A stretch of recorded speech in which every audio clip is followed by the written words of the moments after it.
Walay nahitabong pagpaborot sa presyo sa procurement sa mga kagamitan o serbisyo alang sa Palarong Pambansa 2024 matod sa Acting Vice Mayor sa Dakbayan sa Sugbo.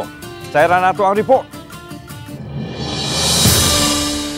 Mao kini ipadayag ni Konsehal Dondon Hontiveros, Acting Vice Mayor sa Dakbayan Sugbo sa midumaw nga kontrobersiya. Usa ni gitaho nga 21.9 million pesos nga portalit rental nga gamiton sa maabot nga Palarong Pambansa. Giklaro sa opisyal nga 18 milyones pesos lang ang gigahinini alang sa 478 ka mga portalit with portalit showers.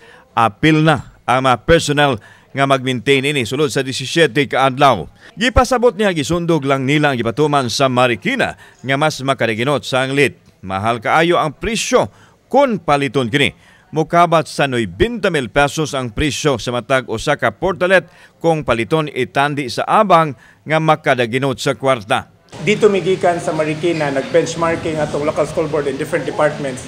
And gipakita gid ni Sir Mike kung sa'y gibuhat sa Marikina. We ask the same supplier rice.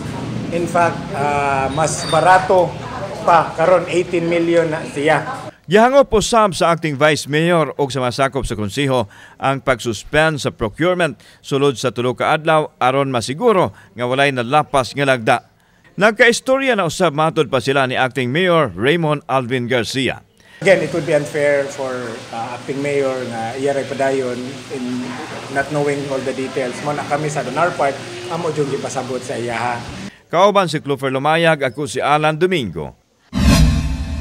Balitag Bisdak.